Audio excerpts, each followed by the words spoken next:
Lord. Okay. Yeah. If you knew what I meant, you'd know how frustrating it is to try and record. Okay. All right, back to sharing. Okay. Little bit of review.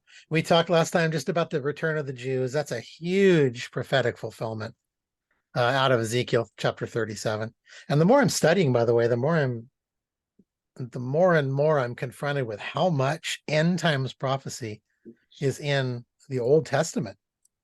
It's just astonishing. There's just so much in the Old Testament about the final days, and especially about like the day of the Lord, which is kind of the term that's used to describe that point where God intervenes and kind of has his vengeance against sin.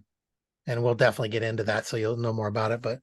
But before that happens, we have to see the Jews return, which we did in 1948, and then since then multiple wars. 1948, 1951, I think. 1967 was a big war over there. 1973 was the war to retake the Temple Mount area, excuse me, of Jerusalem. So that was a big war, really odd war, but very, very, very quick, fortunately, too. But so just tons of wars since they've returned. And then we went on to Ezekiel 38. And this says continues. It should say continues. Ezekiel 38 is the continuation. It goes through 39, actually.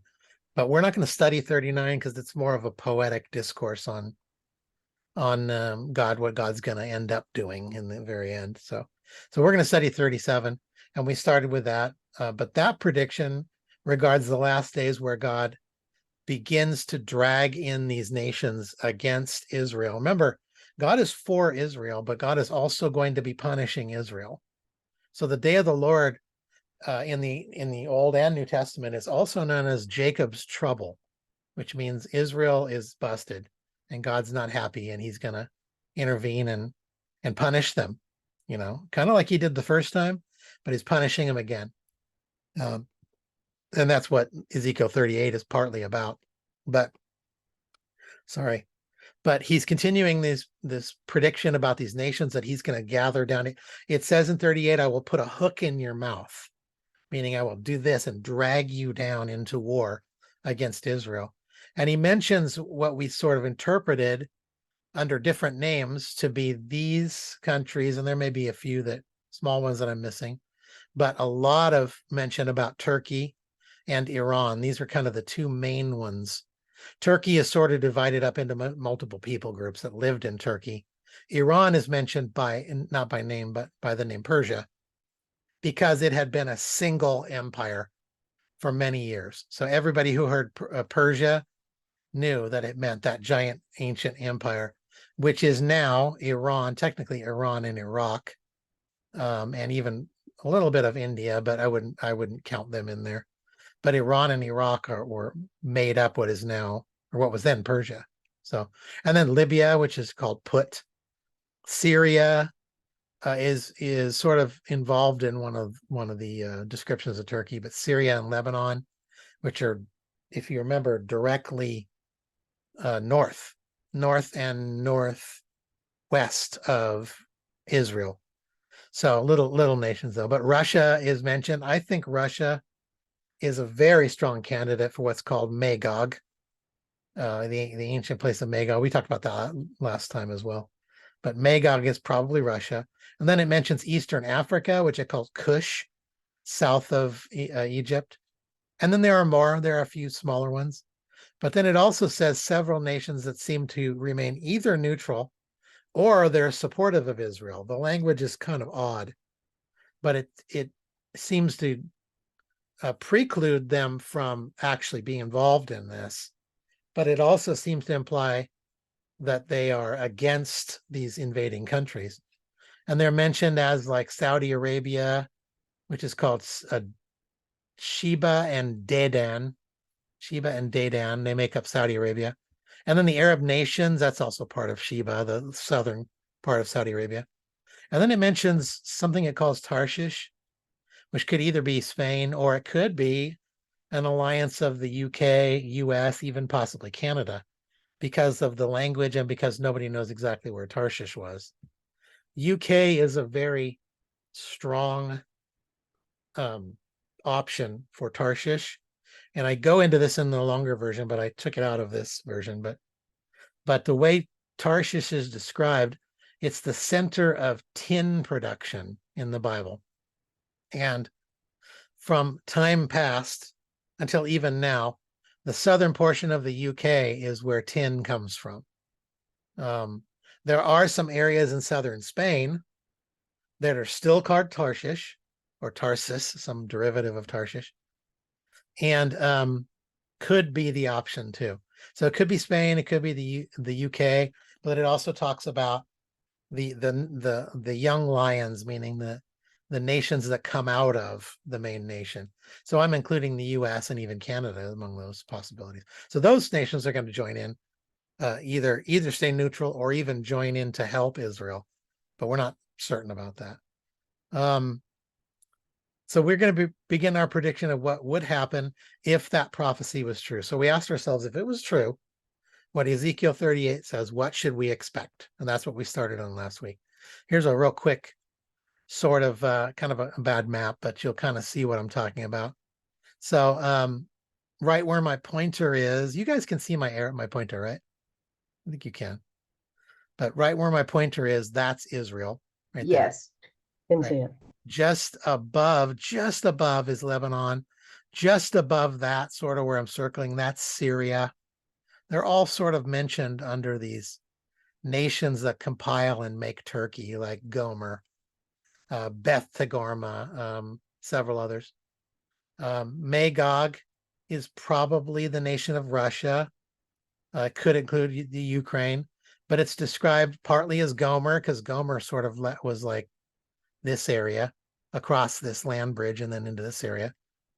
But it also mentions Meshech and Tubal, which could be northern Turkey or just right across the Black Sea, this Black Sea right here, right across could be those areas, which is Ukraine, Crimea, Russia, even places where I'm pointing right now, like Georgia and Azerbaijan, which is right about here. All of those could be Magog. Magog was made up of a traveling sort of people.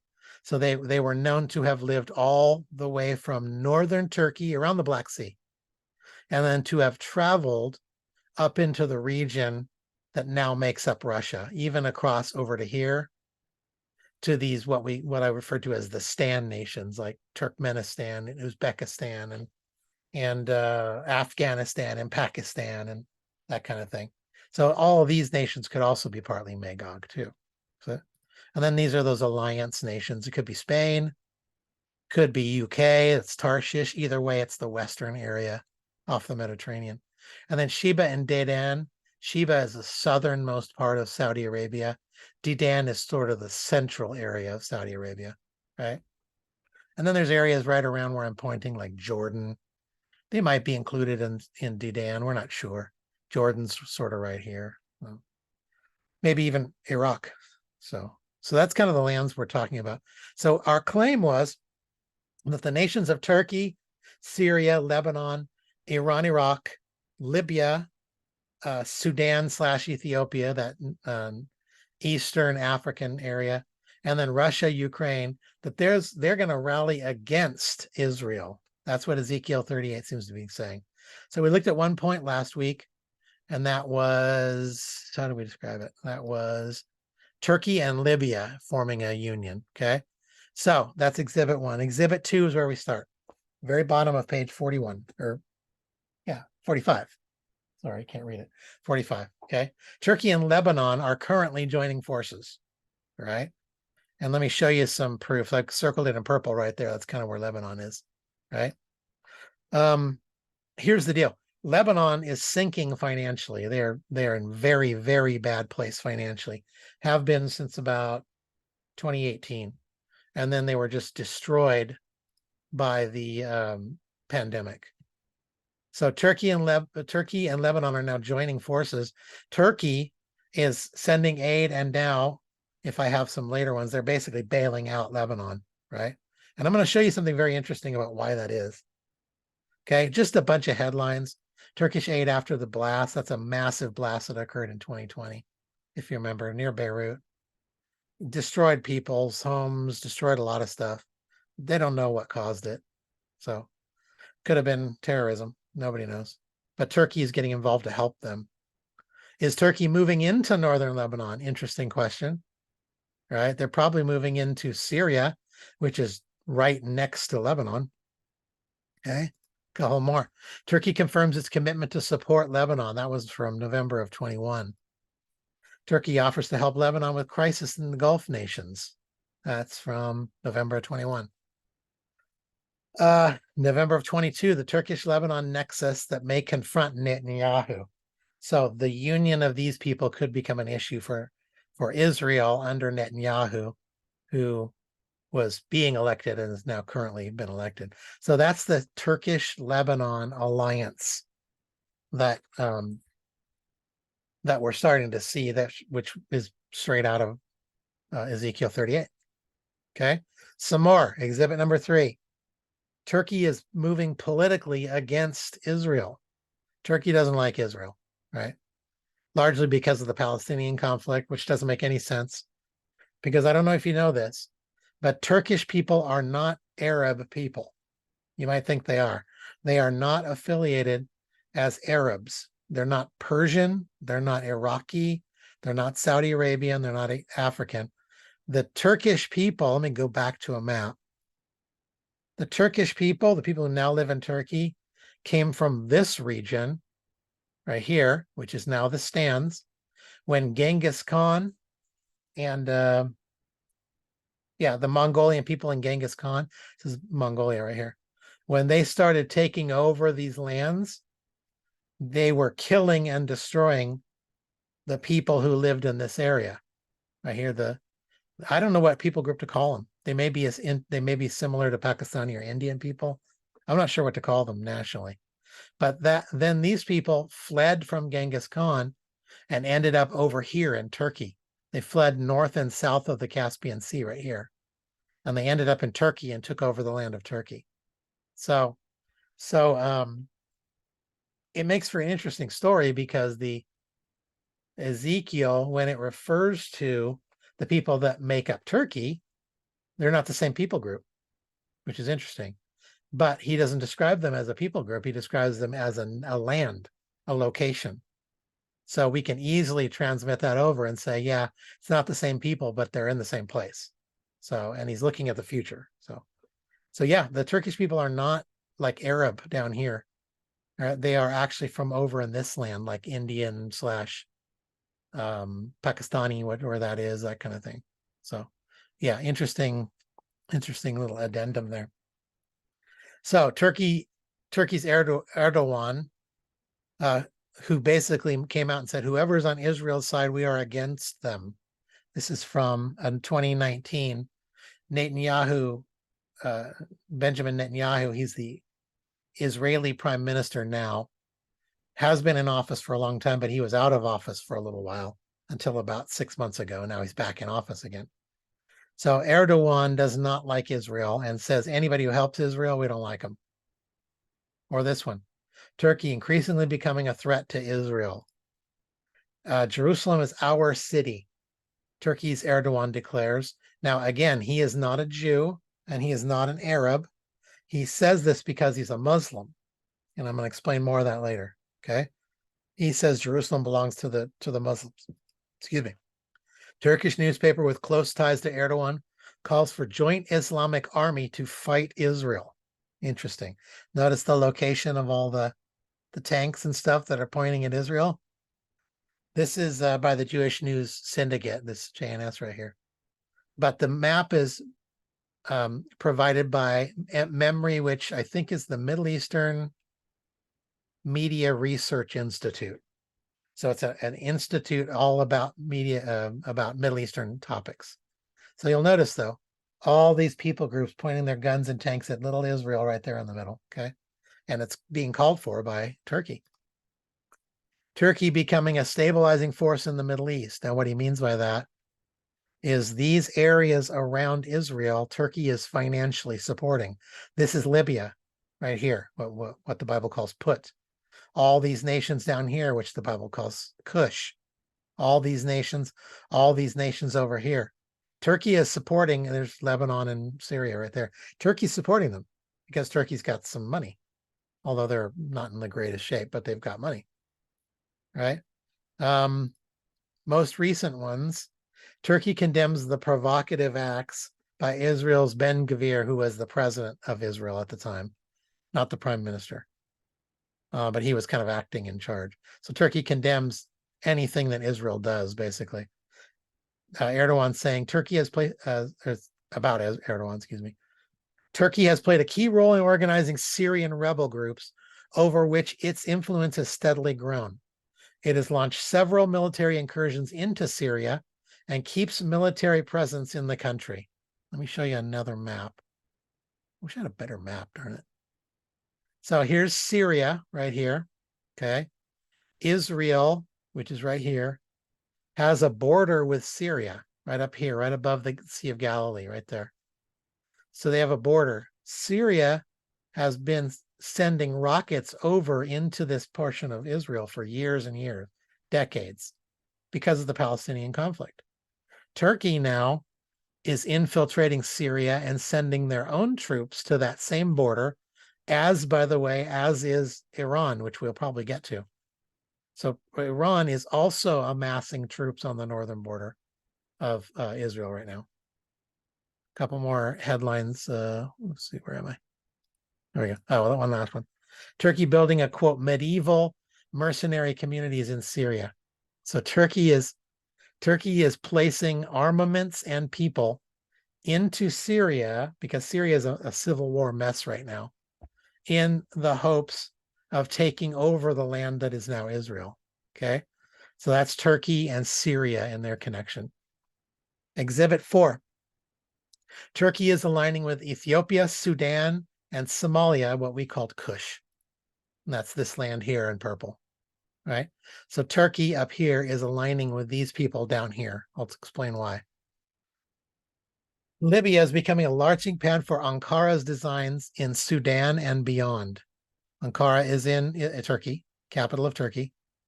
So Libya here is helping the Turks stockpile weaponry down in this region, which is Kush, currently, right? This is from 2020, but they're still doing it. Turkey on the new scramble for Africa.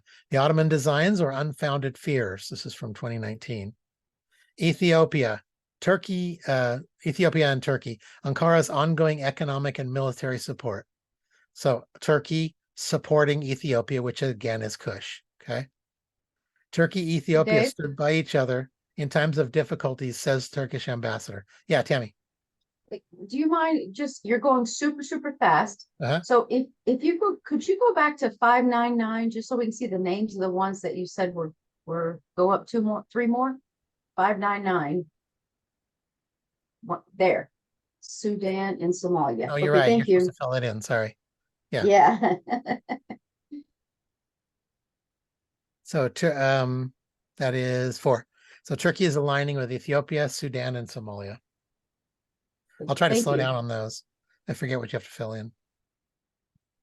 Okay. Is that all right? Okay, let's see. Yes, thank you. Yeah, that's right.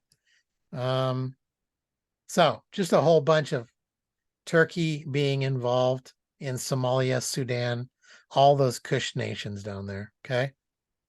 Number 5, Syrian forces are moving against Israel. I don't know why you have those outlines, but Syrian forces are moving against Israel. That's what I was just talking about a minute ago. Okay. Now here's another map. There's Syria circled just directly above Israel, to the north of Israel. Here's some headlines. Hezbollah, which is the Palestinian terrorist group, for lack of a better term. Hezbollah threatens Israel after members of the terror group are killed in Syria. So Syria, or Israel, by the way, is countering this fight. They may not be starting it, but they're not just letting themselves get bombed. Excuse me. They have massive numbers of troops in the area of northern Israel with guns pointed at Syria to fight all this stuff. But they're not doing anything proactive. They're just waiting and responding. Okay. Again, Israel strikes Syria, killing 3 troops after finding bombs in their land. Okay, so they found bombs in their land. They're even floating bombs over in balloons, and then they're letting them drop down onto Israeli troops and Israeli people groups. Syria attacks constitute war crimes, says Amnesty. What this is about is the counterattacks that Israel did against Syria after being bombed, and Israel hit them pretty hard. So then Syria gets on the news and says they've committed war crimes. Okay. I'm trying to be as fair as I can. The reality is these nations are trying to get Israel into a fight. And then when Israel responds, they go right to the news and say, look at how mean Israel is. So it's been happening for years and years and years. It's a political and military war that they're fighting. Gaza and Syria, a tale of 2 Israeli air wars. Gaza is in the south of Israel. I should get a better picture of Israel. Gaza is in the western central Israel, I would say. Gaza is where the Philistine land was, and Gaza is where Goliath was from. So if I had a better map, I'd show you right now. I don't have a map directly of Israel, unfortunately. So, but both of those places, Gaza in the central west and Syria in the far north, are both committing air wars against Israel right now. Okay. Syria accuses Israel of striking its its main commercial port. That's just from about a year and a half ago. A couple more recent ones. This is from about 8 months ago. Hamas, Syria, revived ties as Iran seeks to bolster anti-Israel, quote, axis of resistance. So Hamas, another Palestinian organization, they're joining with Syria to join together. And then Iran which is Persia, is kicking in. And they're all joining together to say, we need to fight against what Israel's doing over there. Okay. Another one. More than a dozen killed in Israel's deadliest attack on Syrian capital, Damascus. This is from February of 23. So it doesn't really end. It just goes on and on and on. But that is Syria and their attacks against Israel. Excuse me. All right, Exhibit 6. Iranian or Persian and Turkish alliances. So Iran and Turkey are allying together. All right. Trying to slow down. I get so excited. This is good. Okay. So here, circled in purple, there's Turkey. There's Persia. They don't. No, I think they have a landmass that touches. I think, is it Iraq or Iran? I can't remember. But I think they have a common border. Even if they didn't, it would just be a matter of sending troops right across the border of Iran into Iraq, and then right across Iraq into Turkey. So Turkey is always fighting wars sort of against the people of northern Iraq. They're a Christian people group called the Yazidis. They live in northern Iraq, and Turkey hates them. So Turkey and Persia are allying. Here's some evidence for that one. This is from 2020. What's behind Iran's sudden realignment with Turkey? Now, normally they won't ally with each other because they are 2 opposing Muslim groups. Turkey is a Shiite Muslim nation. Iran is a Sunni Muslim nation. The 2 main factions. There are multiple factions within Islam, but the two that make up 90% of all Muslims are Sunni and Shia. Let me write that down for you so you can get it. No, I can't, sorry. Sunni, that's Sunni. Shiite is Shiite, 2 I's. They're also called Shia Muslims, Shia. Shia or Shiite Muslims. And the argument, in the briefest way possible, the argument is over who really has the rights to the kingdom of Islam. One of them is a direct descendant. I think that's Sunni.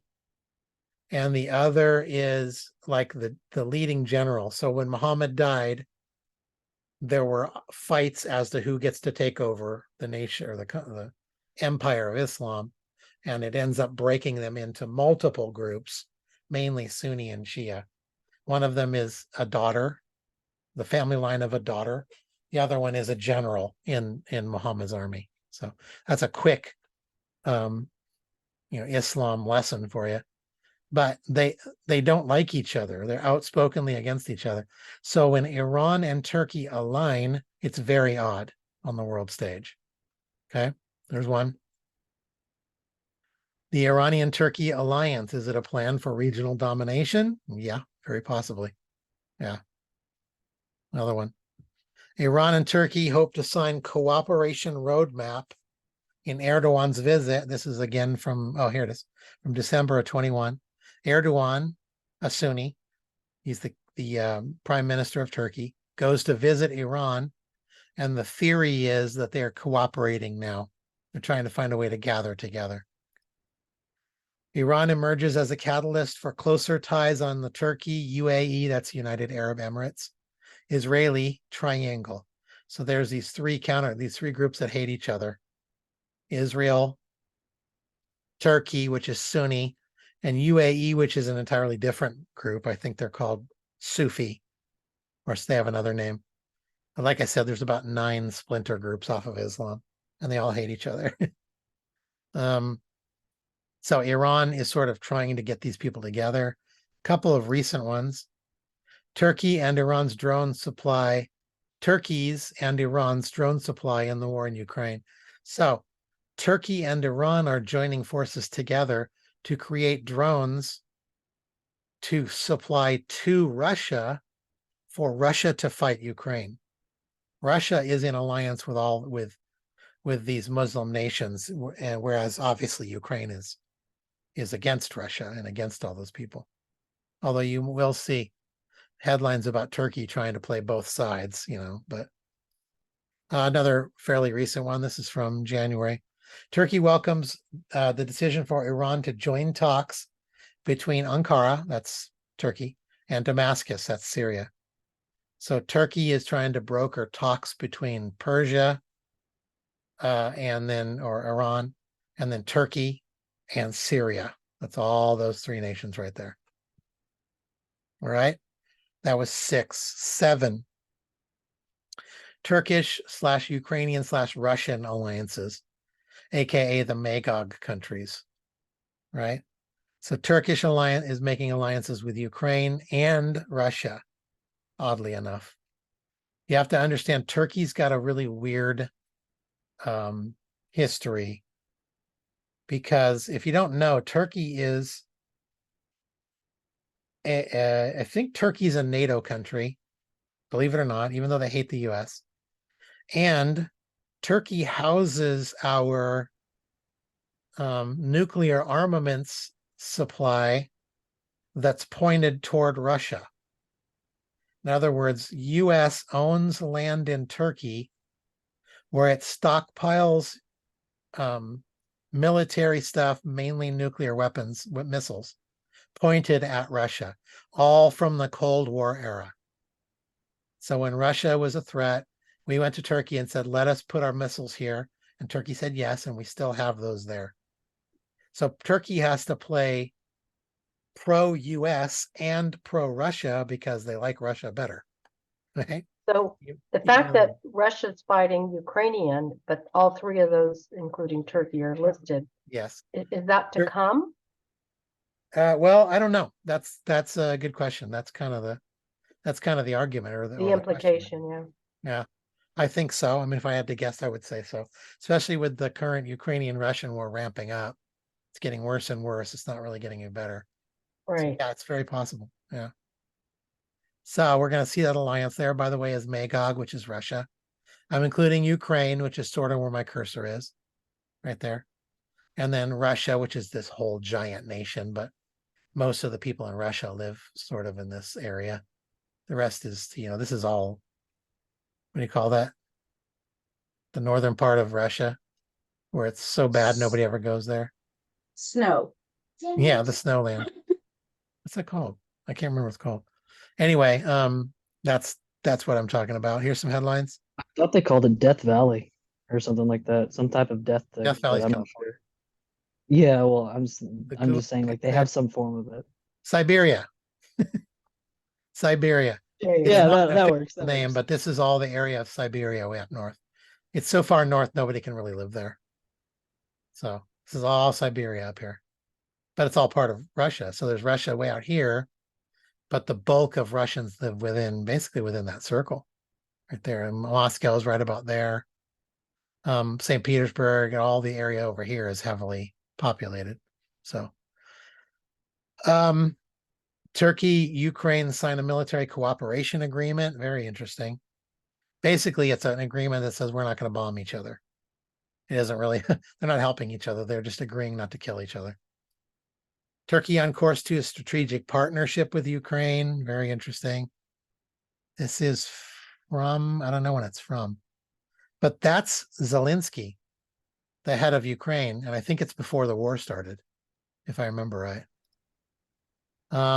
Here's one from later, June of 21. Let's see, 20. When did the war start? It was the war started in February 22. This is again as before.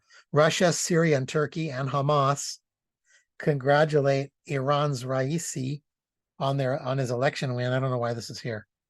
Probably because Russia's in the headline. So they're all joining forces right here, along with Hamas, to congratulate Persia or Iran on an election win, the presidential election win there. Okay, here's a new one. U.S. warns Turkey on exports seen to boost Russia's war effort. So Turkey is making pacts with Ukraine and is making pacts and sending ammunition and guns and drones to Russia. So they're playing both sides of this war over there. There's a headline for you. Let's see.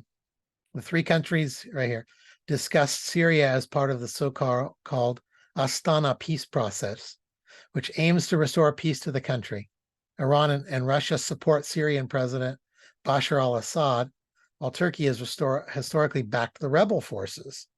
The politics in the Middle East are a convoluted mess. And everybody plays everybody against everybody. It's unbelievable over there. But you have to watch their actions. What are they doing? Where are they moving toward? Who are they giving ammunition to? That's generally the better clue, right? Russia's still working on historic meeting with Turkey. Russia's Ukraine war effort fueled by Turkish exports. Ukraine calls on UN and Turkey to prevent Russia from obstructing a grain deal. Right? So Ukraine is getting Turkey's help to get their exports going and stuff, right? You know, yeah. Tracy's here. You're not in. Hi. She's going to bed. You going to bed? Nice, big girl. Hey. Hey, everyone. I'm going to be talking loud. Sorry. I don't have that much longer. Yeah, close both doors. There we go. Good night, kiddo. He has to get up super early. Okay, so Turkey, a sometimes wavering NATO ally, backs Ukraine. See what I mean? There's, and if you're going to run with the idea that Magog might be Ukraine and Russia, it might make more sense to say that Turkey is allying with them, since Ezekiel 38 has Turkey allying with Magog, right? Since we don't know who Magog is, if we assume it's both Russia and Ukraine, then an alliance with Turkey makes more sense. But this is all speculative. I'm just thinking out loud, basically. Okay. I think we have one or two more. This is 8. All right. This is the Iranian or Persian movement against Israel. This is probably the biggest. There's over there, directly east is Persia, aka Iran.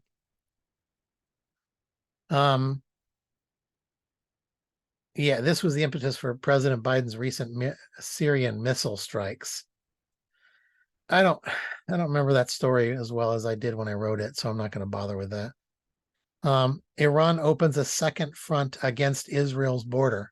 All right. So again, Iran, here's the border of Syria and Israel right here. Iran is stockpiling troops in southern Syria to attack northern Israel. So Iran is planning an attack against Israel, right? With Syria strike, Israel signals to Iran that it had crossed a red line, right? So Israel struck Syria, and Israel used that as a sign to Iran that, hey, you guys are crossing the line, because Iran was the one behind the missile strikes. It's tough to tell. Is it Syria? Is it Iran? We have to wait for intelligence to come in to figure out which one it was, right? Another one. Israel's latest Syria strike targeted an Iranian unit that paid locals to plant explosives on the border. I'm going to go through these quick, right? Iranian scientist's death, only the latest in a long line of attacks blamed on Israel. It probably was Israel, but Israel's in there attacking nuclear scientists in Iran, because Iran is outspoken in their desire to bomb Israel off the planet. That's not what the headline, that's me talking. Okay. Hamas leader thanks Iran for supplying weapons to Gaza. This is from 21 right there. Israel, quote, ready to attack Iran, as the defense minister says, quote, we need to take military action against Iran. So Israel is planning a fight against Iran because Iran is planning a fight against Israel. Iran says their recent war games in the Gulf were a warning to Israel. That recent meaning here, this time it was 2 years ago. Israel's Mossad is suspected of high-level Iran penetration. You see what I'm getting at? There's a recent one. Iran is stockpiling uranium in order to build nuclear bombs, right? And they're increasing their amounts. I'm going to skip a bunch because there's just more and more headline about Iran helping Russia attacking Israel, stockpiling against Israel. More and more and more, they just keep coming, right? The Muslims in Iran hate Israel and want it gone. They want it off the map. And they use the Palestinian, argument as their explanation for why. But the reality is Muslims hate Jews. That's what it boils down to. So last one. This one's very interesting. It's a term in Middle Eastern parlance. It's an expression that they just know that a very large war is coming. So any war they happen to be fighting now, like a fight against Syrians or Iranians on the border, they refer to it as, quote, the war between wars, because they know that a war is coming. It's very interesting and kind of eerie thing they do, right? This is just me typing in Google war between wars, you'll get all kinds of posts about Israel's belief that a war is coming. Ghost unit, the IDF's new multi-dimensional unit in the body. The IDF, Israeli Defense Force, are currently fighting, quote, the war between wars, small operations to stop the enemy far and near, right? Here's another one. Israel has for years been conducting, quote, a war between wars campaign against Iran. Here's a recent one. Iran attacks mark significant turn in Israel's, quote, a war between wars. So this term war between wars is a well-known Israeli term, even others in the Middle East, for their knowledge that what they're doing now is just going to lead up to another war. They all know it's going to happen. Right? I might skip this part, but Russia is kind of making moves against Israel. This is new. You'll notice the headlines are newer on this one. Russia discussing, I don't know why that's there, actually. Syrian fighters to join Russia in its next phase of Ukrainian war. So Russia and Syria are joining together, right? They're making moves together. Russia's new war leader, quote, the butcher of Syria, epitomizes its brutality. Iran's annual exports to Russia rise 14%. All of these things are indicating that Russia is becoming a player in this Middle East against Israel fight that's coming, this war that's coming, right? Russia demands return of Jerusalem church as the tensions rise. Russia warns Israel over providing military aid to Ukraine, which they did, right? So what we've established is, I think, some pretty good proof that the nations listed here are forming coalitions against Israel. They are aiming themselves, just like Ezekiel 38 says, aiming and arming themselves for a soon coming war against Israel, exactly like it says.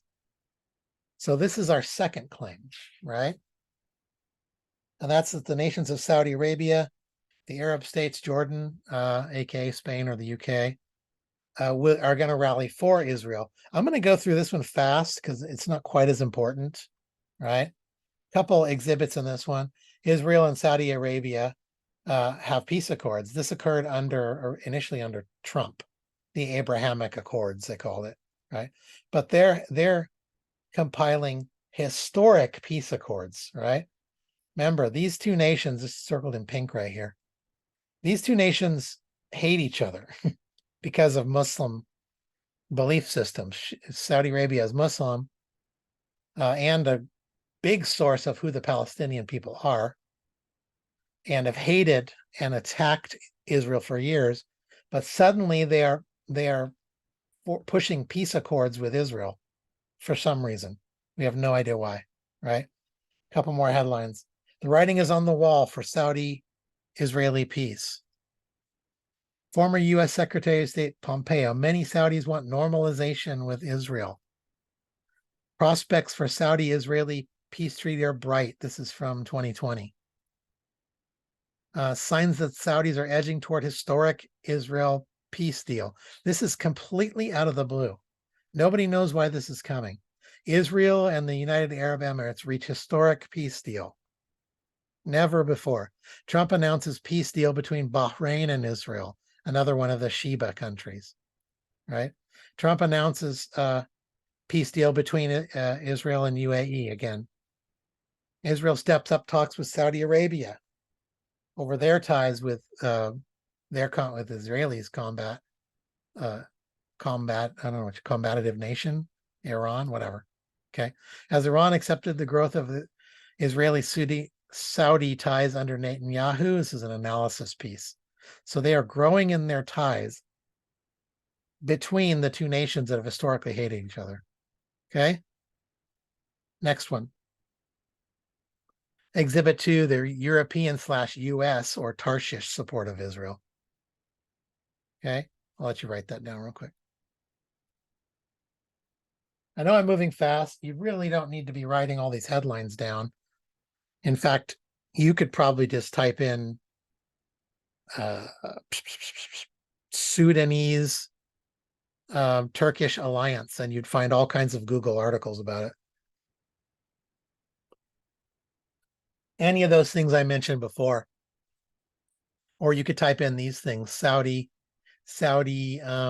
Israeli peace treaties, and you'll find all these headlines. That's all I did.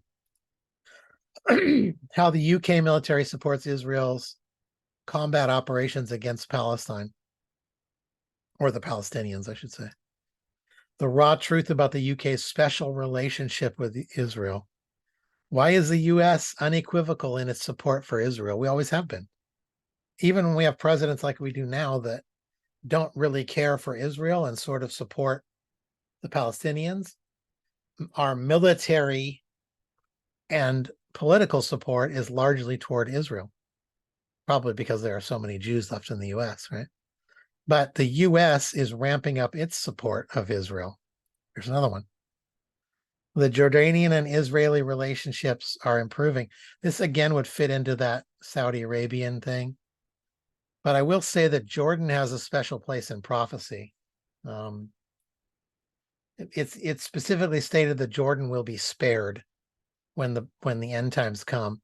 It mentions Jordan. It doesn't say the name Jordan because it wasn't a country then, but it was called Edom. It was called Moab. Excuse me. It was called Ammon.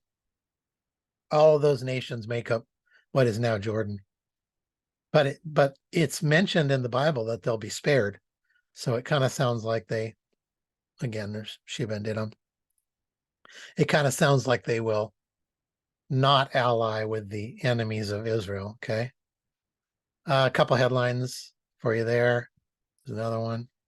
Israeli president to sign Jordan in to visit Jordan in last sign of closer ties, right? So this one seems to also be, fulfilled or being fulfilled right now.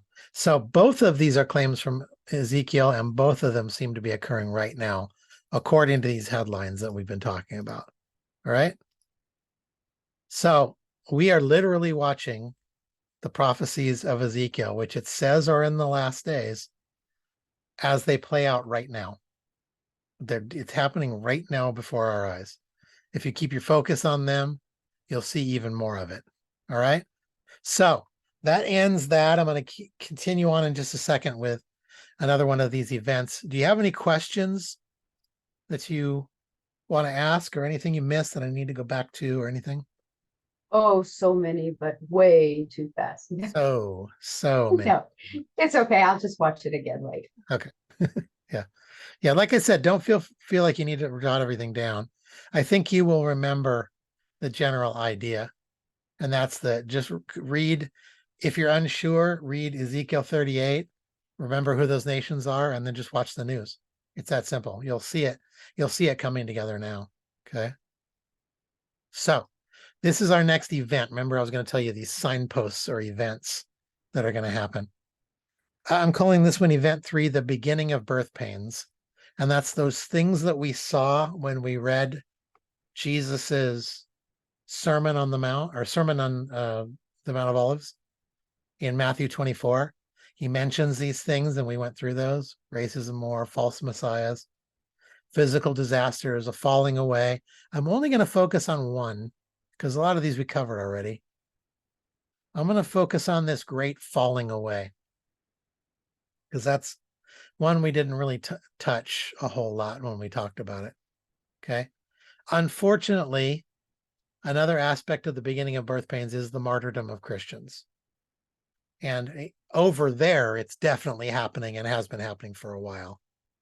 Gosh, just read headlines about Africa. It's outrageous.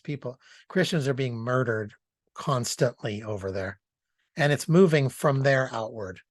So places like Pakistan and Afghanistan have huge problems with Christians being martyred. But what's this great falling away? So I want to focus on that for just a second, okay? A couple verses. This one's out of that Matthew 24. At that time, many will turn away from the faith and will betray and hate each other. And many false prophets will appear and deceive many. Because of the increase of wickedness, the love of most will grow cold. So according to Jesus, people were going to leave the faith, and they're going to be deceived by these false prophets, and they're going to just lose their love for each other. Okay. In fact, it says the love of most, and that means most people, not just most Christians. Another one, though, out of 2 Timothy right here. For the time will come when people will not put up with sound doctrine. Instead, to suit their own desires, they will gather around them a great number of teachers to say what their itching ears want to hear. They will turn their ears away from the truth and turn aside to myths. Now, I didn't give you the context, but in the context of 2 Timothy, this is referring to the end times. So maybe I'll fix that and put that in context for the next class. This is referring to the end times. He's saying that when we get near the end times, people are going to leave sound doctrine and they're just going to go whatever sounds good, whatever interesting thing. When it says to say what their itching ears want to hear, that's a euphemism for those things that people get excited about, and they'll go down rabbit trails following theories and bad theology because it sounds good and it's interesting, right? And they're going to end up turning aside to myths, according to 2 Timothy. So here's filling in the blanks for you. What's going to happen? People are going to leave the Orthodox Christian faith. They're going to betray each other. They're going to lose their love. And they're going to listen only to people who tell them what they want to hear. And boy, could I go down a rabbit trail with that one. I could get on my soapbox about this last one right here, because it is really, really bad out there in the Christian church. Let me give you one example. I don't want to go too far down this road, but about a week ago, a report came out that the #1 top selling Christian song in the nation was sung by a transgender person who calls himself Christian. All right. And the person's reaction, the song came out in reaction to conservative Christians who were saying, watch out for the infiltration of people into the Christian music scene, because people are entering in whose theology is bad and who also are blatantly sinful. Homosexual people, transgender people cohabitating, doing things they shouldn't be doing. There's some of people who call themselves Christian artists who openly use drugs. I mean, it's really bad, right? But this person who sang this song, they go by the name Flamey Grant, like Amy Grant, but Flamey Grant, right? Their reaction, literally in the news, was F you Christians, we told you we were going to take over. And it's still the #1 selling song in the Christian world right now. This is what I mean by people not caring about doctrine and not caring about anything. They just want to hear what they want to hear. And they don't care if it's right or wrong, even among Christians, right? Well, that, I don't know if you saw in the news a couple of days ago, this man dressed as a woman. What do you call them? Transgender, Well, no. They do the shows. Cross-dressers.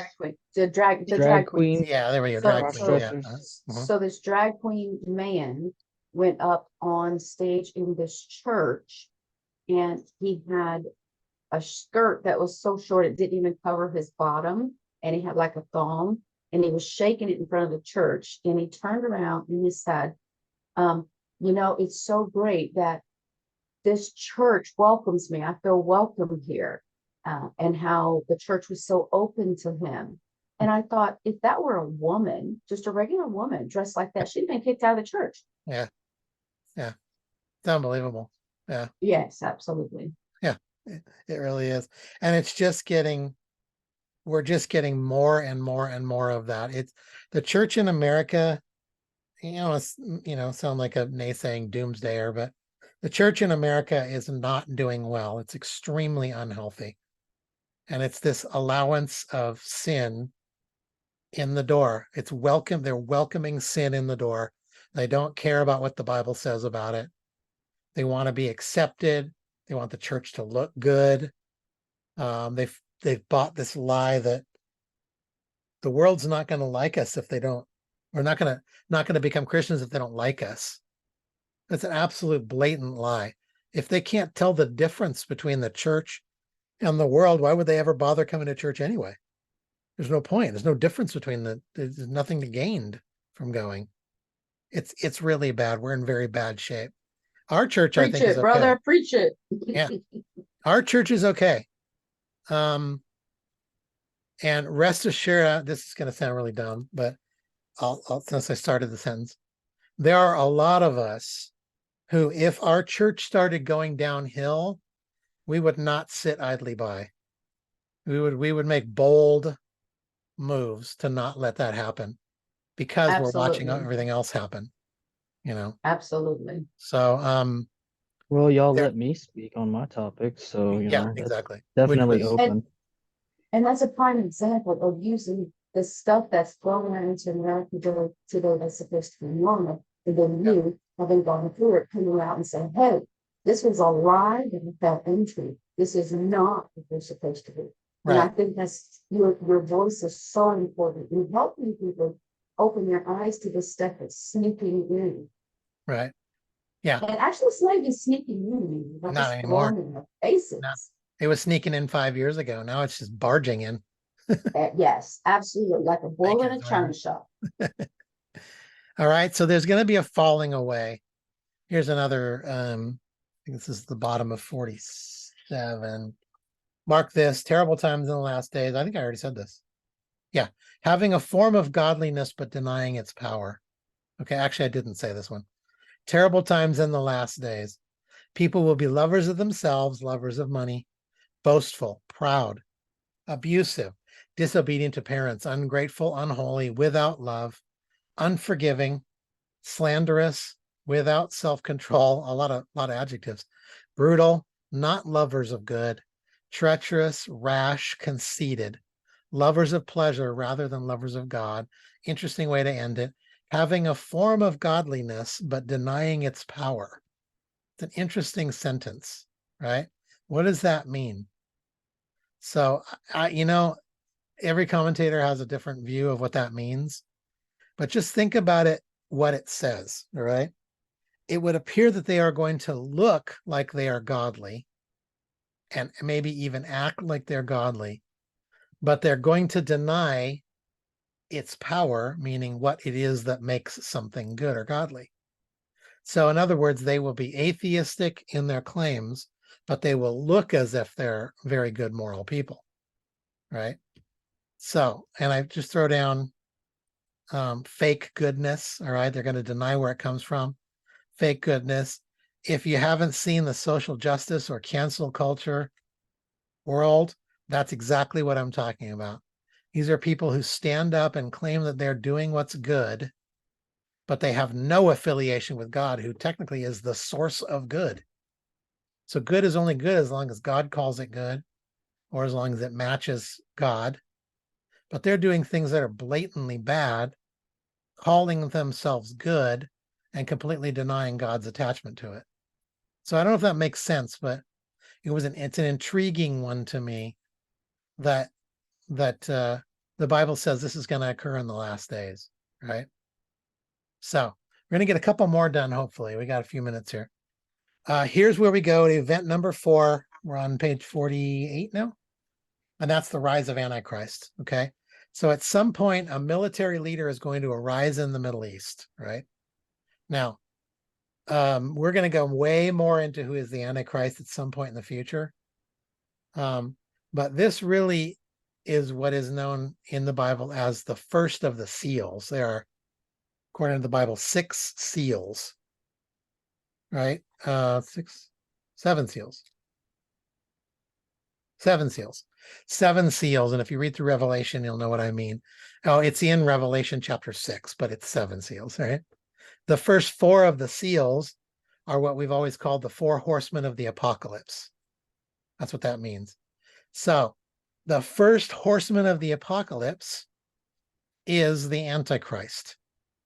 And so this event is that he's going to rise in the Middle East in his, what is going to eventually become his takeover of Jerusalem. Because remember, he's the one who goes into the temple and declares himself to be God. So he's got to rise. And this is all throughout the Old Testament. He's got to rise to power. So I'm calling that event 4. And I'm saying that somewhere around before the 70th week begins, or before Sorry, hold on. Okay, hold on. Oh. Before it begins, this guy has to arise. And then he's also the guy who makes the agreement with Israel for 7 years. So he's going to arise. So that's the first horseman of the apocalypse. There's the seal. It has one fallen, but the rest are on there. 7 seals. We're going to talk a lot about him. All right. Let me just go through this real quick. I want you to make sure you understand this because it's important. Almost every religion on earth holds to a doctrine of a coming Messiah. Did you know that? Almost every single religion, pretty much every religion that has a figurehead, because some religions don't have a figurehead. Like, for instance, Buddhism. It doesn't have a god. Taoism doesn't have a god, right? But the ones that do have a god figurehead, pretty much all of them believe that a Messiah is coming. Okay? I would include Christianity. We would just say he's coming back because he already came the first time. All the others are awaiting the first coming of a Messiah. Let me show you a few. Okay. For Muslims, he's known as the 12th Imam. Okay. Or the Mahdi. Both of those names count. The 12th Imam or the Mahdi. Now, just if you want to make a note back next to these, the 12th Imam, that's the Shiite term. The Mahdi, that's the Sunni term. So they're the same person, but 2 different terms. This one's Shiite. The second one, Mahdi, that's Sunni. Okay. Here's what he does. He establishes truth and he fights against those divisions I told you about that occur in Islam. That's one of the things he does. By the way, I'm going to go way more into Islam's Mahdi a little bit later. Right? Another thing he does, he unites all the sects that we just talked about. Before the return of Jesus, in their eschatology, the one they're going to call Jesus is the one who kills the false Messiah, right? Similar to Christianity, but there's a vast difference. And I'll show you the difference later, okay? So he's going to basically unite the sects, bring in truth, and then he's going to kill, and then he's going to, no, he's not, sorry. Let me get my head straight. Unite all sects before the, okay. So they believe then that the Mahdi is going to unite the sects, but he's going to do that so that when to them Jesus returns, Jesus can accomplish what he needs to accomplish. Now their Jesus in their eschatology is not the Jesus of our eschatology. Different person, same name, different person, right? All of this is so that you can deceive the masses.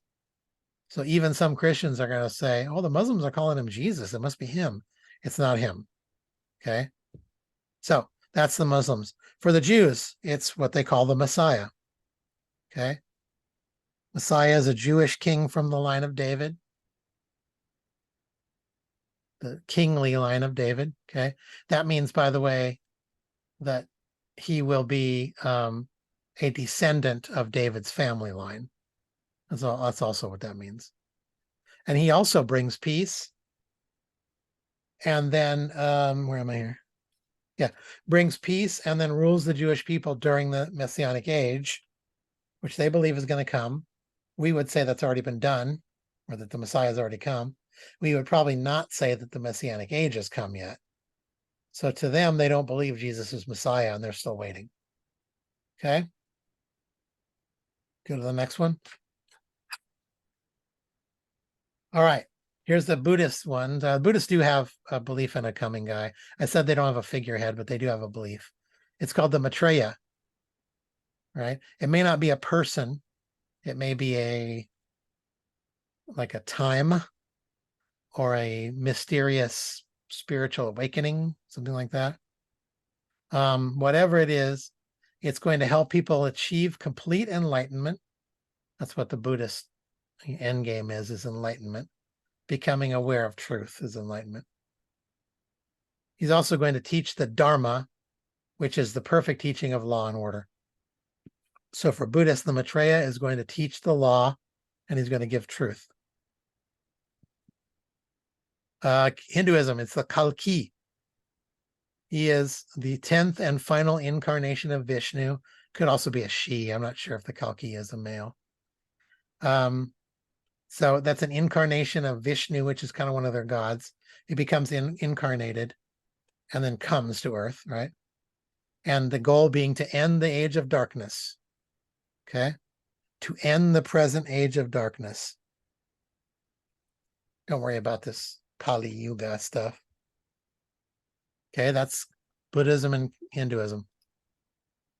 Taoism, again, no figurehead, but they believe in a coming person or a coming spirit, if you want to call it that, age.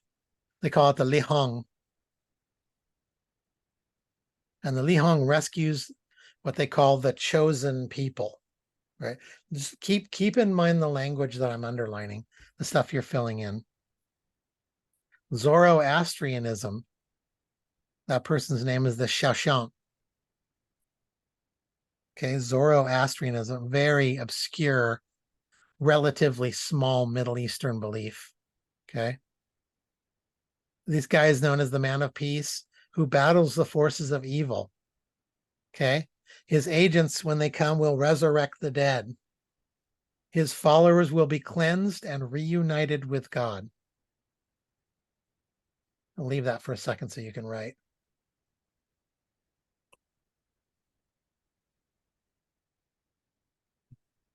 By the way, that right there is, if it kind of looks familiar, that is the Zoroastrian symbol.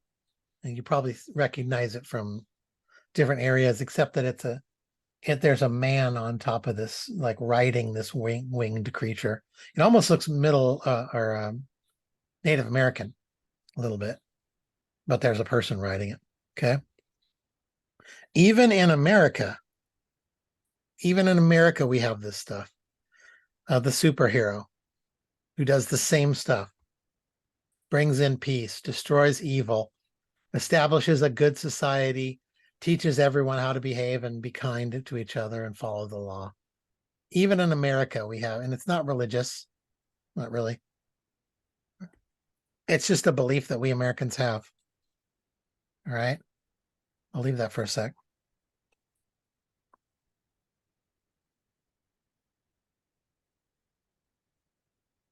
If I can, I'm going to try and get through 5 if I can. I might go a couple minutes over. So, all right, you guys got that? Yes. All right. Okay, look at the repeated elements. Notice the familiar or repeated elements, okay? Bringing peace, destroying evil, righting the wrongs, resurrecting the dead, ruling the world, rescuing the enlightened ones or the chosen ones, teaching the truth. These are all the repeated elements of their Messiah. Okay, different names, different look, but all doing the same thing. Okay, as if we know innately what we need and that it's coming. So I'll leave that there for a second. You can fill some stuff in.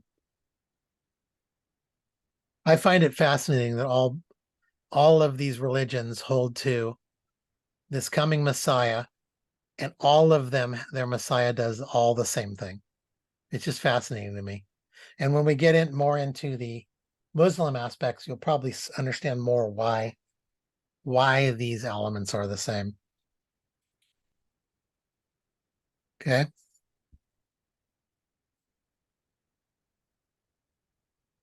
Let me know when you're done writing, and then I'll move on.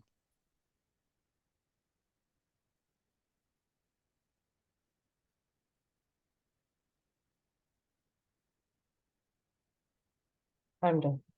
Good. Okay. Perfect. All right.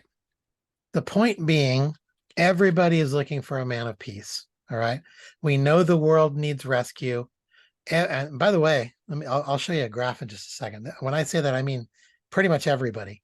Everybody is looking for this man of peace. All right.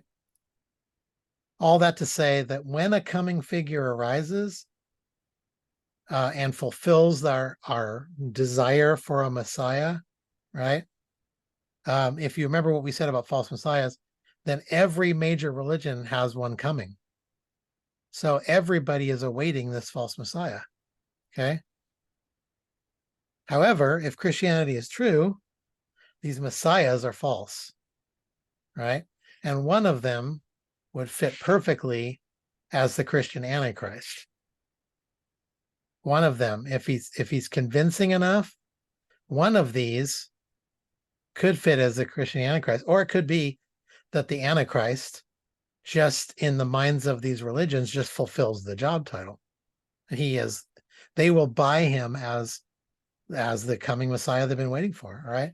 Here's a map of the religions of the world. Okay. This gray is none. So 16.3% of the world would say they are not at all religious. Okay. And then you'll see the breakdown of others. Christianity is 31.5. Islam is next. All right. Hinduism is very big, 15%. Then you see Buddhism, the folk religions, and that might include Taoism and Zoroastrianism. There's other minor religions. The Jews are that splinter right there. All right. There's not a lot of Jews on the earth. I mean, there's a lot. There's probably 20 million, but 20 million is not a great big percentage of 8 billion. Okay. So when the Bible says God is going to convert the Jews, is he talking about the Jews that are Messianic or all Jews? You broke up a little bit. Say that again. So when the Bible talks about God having a remnant and he's coming back to the Jews, right, those these people, is he talking about the Messianic Jews or all the Jews? I think it's only talking about the ones that have given their hearts and lives to Christ. Yeah, Nancy's right. If you're talking about is he coming back to rescue, his rescue is going to let me explain it briefly. When he comes back, he's going to rescue believers, that's the rapture, and then he's going to punish the nation of Israel.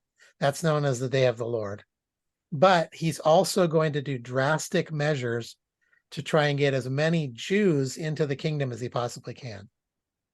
So we will definitely go over that later, but that's generally what the plan is. He's gonna be punishing the nation of Israel because, I mean, Israel, we as Christians love Israel, but Israel is not a wonderful God-fearing nation. They're not the greatest people. I'm not anti-Semite. I don't dislike Jews. I just don't venerate Jews like a lot of Christians do. I mean, they're humans and they're faulty and they're sinful. Yeah, David? Yeah, where does the Catholicism fall into this pyramid of religions? Does that fall under Christians or no? Yeah. It would fall under this realm of Christianity. So Okay, Catholicism. so it would only fall under the Catholicism of the ones who believe in Jesus Christ, not the ones that don't believe in Jesus. Yeah, that's the same concept with the other ones. Yeah. That's a person by person choice anyway. Some Catholics are saved, some are not. Yeah. Just like the Christian church is the same. Some people at church are saved, some are not saved. So Dave, would you say that during the 1,000-year reign that probably a lot of the Messianic Jews will convert? That opens up a big category when you ask that. And we'll go over that. I'm trying to figure out a quick way to say that without opening up too big of a can of worms. The Messianic period, or the millennium, aka, that's what I believe is the way to call it. The millennium or the Messianic age, when Jesus dwells on earth and rules from earth, the majority of people are going to be those who have been raptured. When Jesus comes and raptures, it says when the rapture occurs, he removes those who are alive and believe, and he resurrects those who are dead but believe. Right. So I realize and understand that group, but I was thinking the ones that during the 1,000-year reign. Yeah, I think I would guess what happens is there's going to be a lot of people who are Jews.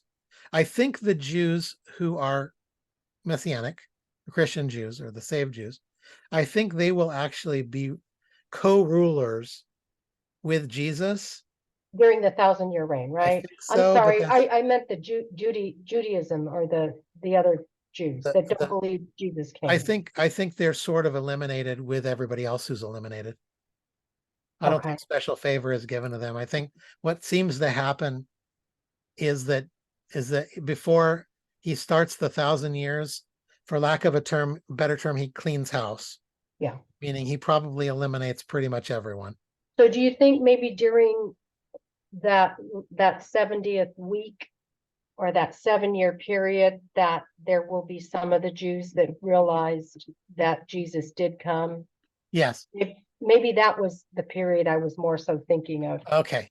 Yes. Yeah, I think so. I do. What I'm guessing would happen based on my understanding is that because it does say that, he comes and he raptures those who believe, and he resurrects those who have died but were believers, and then he takes them away, but he leaves behind. Remember, he anoints 144,000. Yeah, that's in Revelation 7. He anoints 144,000 for the specific purpose of witnessing. right. And then he also brings those two people who are specifically the witnesses. The two he calls them the two witnesses. People think Elijah and Moses and Elijah, or Enoch and Elijah, or right. Elijah and Elisha. There's a lot of theories. But I think the purpose of those people is to get Jews saved. Yeah, so I think that was to your point, maybe part of it. Yeah, it would seem to me that, because the Bible says that when the rapture occurs, everybody's going to see it. I would think that the Jews would probably be going, oh, we missed it. Yeah, made a mistake. It was him. And they're going to know, and it's too late for them to get raptured, but they're going to have a little bit of time to turn their hearts toward God and be saved. So that would be my guess, but that's, there's no way to not be speculative on that one. So let me show you this one last part here. This right here. If you include Christianity, who believes in eschatology, and then these religions that we already talked about, that's 83.7% of the world that is awaiting a Messiah. So 83.7%, well, of 8 billion, you have to discount children and babies and that kind of thing, but of 8 million people, or of 8 billion people, 83% of them are awaiting a Messiah. So when a Messiah comes, it's going to be a huge thing. And a lot of people are going to believe, and a lot of people are not going to believe. So it's going to be an interesting, fascinating time. Right? We are going to talk a lot more about that stuff later. Okay. Let me see if I can get through this one last one, because it's pretty short. And that'll kind of get me a little bit ahead. So can I have a couple minutes? Sure. Right. So the horsemen are in Revelation chapter 6. And they are the 4 horsemen of the apocalypse, which you've heard about a million times. Okay. They're gonna take the stage as one of the next events, in my estimation, right? They coincide with the 7 seals, like I talked about. We're going to talk more about the seals when we get later in event 12, but this is where they kind of start to take the stage before everything they do sort of comes about, right? So the horsemen's specific calamities may not have yet. I don't know what I said here, but okay, they may not occur yet is probably what I mean, but we can see the foundation for their actions early on. So in other words, the pieces are getting put in place for these guys. Let me explain to you briefly who they are. Right. The first in the book it says calamities may not have begun yet. So you just probably left the word out. It says begun in our book. Now it's fixed. Thanks, Tammy. Okay. Of course. Let me tell you who they are. I'm going to fix all of them. The first horseman, the white horse. Okay. This is the coming of Antichrist. A great and powerful and fierce warrior. That's the first horse. All right. You'll see them all on here in just a sec. Okay. The red horse, according to Revelation, is war and death. probably, it says killing, but it means killing because of war, right? Death because of war. So the white horse comes, brings war, and then the red horse is war and death. The black horse would probably be severe economic difficulty. Okay, more than likely. I'm trying to remember if we go. Let me look real quick. Yeah, we don't get into it enough.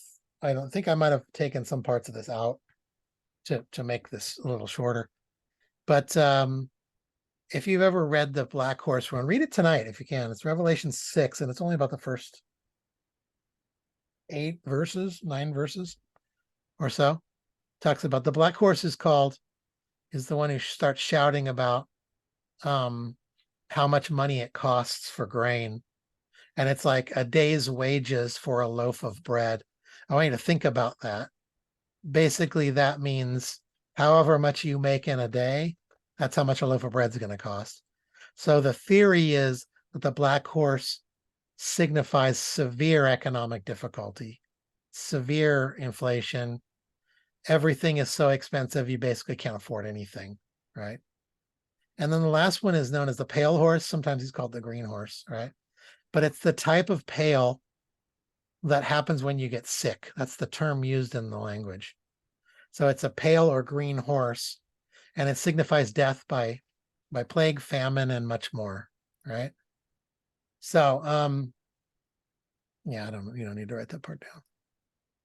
So, yeah, and I said this one, the term used is chloros, which is kind of like a sickly green or an ashen green, like when your skin turns green, right? So we're gonna study these later, but I want you to know who they are because they're going to begin to take place here. All right, here's a couple fill-ins for you if you want them. All right, so the seals are the first of 3 sets of end times events. It goes seals, trumpets, bowls. The only ones that are going to affect us are the seals. What was that? Okay, I didn't hear you if you said something. Okay, there's another one. And that's a write-in for who the 4th horsemen are. You know, they're probably not people. I mean, the first horseman describes a specific person. The rest of them just describe events that are happening or forces that are taking place. So whatever the case, they cause great suffering.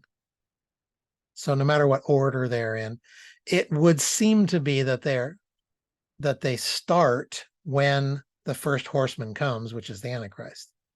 Okay. So some people say, well, we already have hunger and famine. We do, but I think it's saying that when the Antichrist comes and the 4 horsemen are unleashed, it's going to get way, way worse. All those things are way, way worse. Right? So that's it. I'll leave that for a sec so you can fill it in. The next thing that's going to happen is going to be, I wrote it down here, a lot of keys. It's going to be a massive event. So that's what we'll get into when we come back next time. I hope we're on track. I'm kind of hoping that I'll be able to finish in 10 weeks, in other words, but I think I'm okay. All right. Any questions? I'll take 20 weeks if you want to dig deep in this stuff. I love it. I'm glad you're willing. I figured most people, as long as they're not bored, would be okay with me adding a week if I have to. We're about, well, today was 5, and we are, which is halfway through. And according to the book, I'm looking now, we're about halfway through. We're on page 50, and the total number is 111 pages in the book. So we're basically close to halfway through the book, and we're halfway through the class. So, all right. So I know that's fast, but I know you can do it. You got it written down in your book. You can always research stuff and ask me questions. So our next meeting is next Wednesday, the 10th. Yeah, absolutely. Or the 9th. I guess that would be the 9th. No, Oh yeah, the 9th. You're right. Yeah. Yeah. Right. Okay, Yes, it is. Yep. perfect. All right. Good You want me to stuff. leave that up there. Yep. Next week, we're going to start looking at the temple, which is, I got some really cool updates on the temple. I think you'll like that part. All right, I'm going to stop share. Is that okay? Oh yeah, go, David. I was just gonna ask if you could send me the link when it's done recording so I can take a look at the beginning because I missed a few minutes at the beginning. Yeah, it might be a couple days because it takes me a little bit. You know how it is. That's fine, Also, thank you. under the 4 horsemen, it said there was a key verse, but I didn't see any key verses listed. Oh yeah, you're right. I think I erased it on accident, but it's Revelation 6.